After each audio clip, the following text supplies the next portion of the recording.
Man Shed. Well, spring is approaching. You can feel it. Not much snow this year. It's been pretty mild this winter. It just makes me think that this car should be on the road pretty soon. I'm in the process of registering the car in France, just so that I'm not cheating fairly. So that's but over here it's not very easy. It's complicated as most things are. So yeah, that's ongoing. But what we're going to deal with today is we're going to get the engine out. And why might be doing that? You might be asking. Well, I kind of knew that the engine wouldn't be staying in for long when it got put in last year. I just wanted to get the car on the road and have some fun with it. But now it's coming out in order to rectify a few problems that have oil leaks and other things. But I'll bring you over. The engine's all ready to come out the car. But I'll just take you over and we'll just discuss it. Okay. Right, so here we are. I've got everything stripped pretty much out the engine bay. Everything disconnected. Speedo cable. Everything else, nothing forgotten. I don't think. Earth straps off. Carbs. Everything's off. I do believe. Look underneath. There we've got the gear linkage undone. A wee quick one on the gear linkage thing. Let me show you this. Here we have a special tool for the roll pin on the gear selector. It's well worth buying this because it just makes your life a hell of a lot easier. First minis that I had, I used to use any old thing to drift the pin out, the roll pin out the gear linkage. And you just end up mullering it, making a mess. So this thing, focus.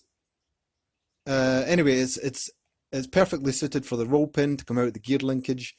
You put it in reverse gear, and it gives you the perfect angle to drift the pin right out. You take the pin right out, and then when you put it back in, you can put it in from the end that you knocked it through from, if that makes any sense. So yeah, special tool, well worth investing in. Yeah, so that's all out. The engine hoist, I actually rented it for the weekend. Cost me €23 for the weekend, just because I don't use it very often. And if I did buy one, it would just be taking up room in my garage. So €23 for a weekend, get the job done. Hopefully I can get everything done before I have to take it back. You've all seen engines being stripped and taken out, so I'll maybe put you on time lapse for taking the engine out, and then I'll explain why I'm taking the engine out. So sit back and relax.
Simples.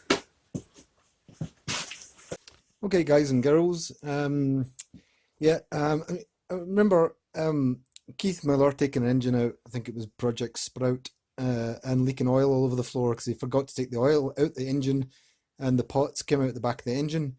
I did remember to take the oil out the engine before I took the drive shafts off, but I never put proper metal clips on the boots, on the inner drive shafts, because I knew that was going to take this back out.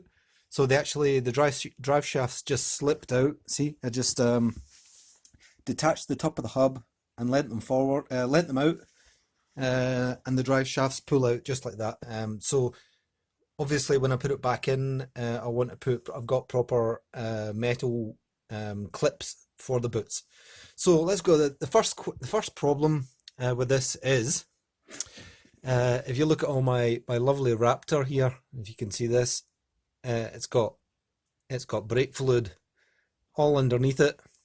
It's all blistered all the way up here. You can see this, all this. Look, see all this? It's all blistered. Now, first problem is I think I didn't put the proper paint underneath it. I think it's not adhered properly. I've had problems here before, but yeah, but obviously there's brake fluid leaking. Now, I did find that once I took the car out for a spin and I had forgotten to do one of these caps up properly. So obviously I did get brake fluid leaking from the top of the master cylinders, which was my fault. But if anybody knows, I seem to remember back in the day when I had minis, the inside, I seem to remember the inside of these caps had a kind of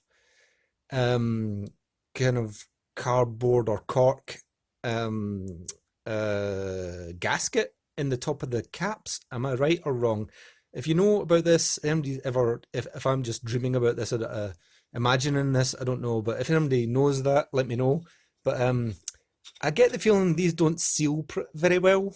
So I'll have to investigate that. Anybody knows about anything about that, please comment down below. Otherwise, so all of this, all these master cylinders will have to be stripped off. All of this are going to have to be, all the paint's going to have to be stripped back, probably back to metal and redone, which is a bit of a bummer, but that's one reason that the engine's coming out. The other problem is, if you look down here, I've still got oil leaking from the timing chain cover, and this can only be, I think, the crankcase, the crankshaft oil seal, which is in behind here. I didn't think that was it when I had it all off before, but it obviously is, because it is leaking. So I seem to remember watching a video of this someone before. I can't remember the guy's name.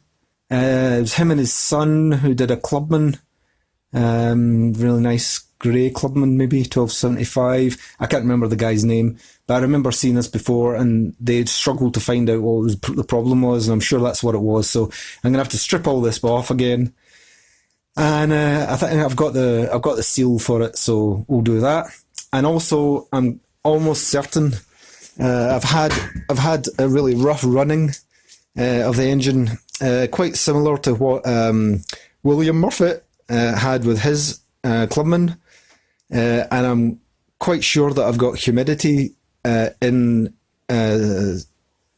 these two cylinders. It's hard to see inside properly because the engine sits for a while and you get condensation a wee bit, but I'm pretty sure that I've got fluid in here, coolant. So I think that the head gasket's gone. It can't be too bad because it's still running all right, but it's an intermittent kind of misfire, and it seems pretty similar to what Mr. Murphy had. So that's what we're going to be doing, and I'll try and bring you along while I'm doing it, and see what we find. Cool.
got all the nuts and bolts out of now. Hopefully, I think this plate should just tap off now. So I've got a rubber mallet.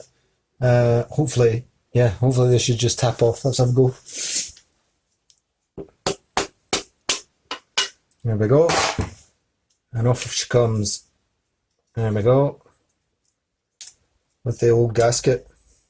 Let's see what we've got. Yeah, so I believe I found the problem, what the problem is. I kind of suspected as much, but and in a previous video, I remember when I changed the gasket, when I changed the timing cogs and chain and stuff, and I really should have done this at the same time, but I'll just bring you in and show you what it is.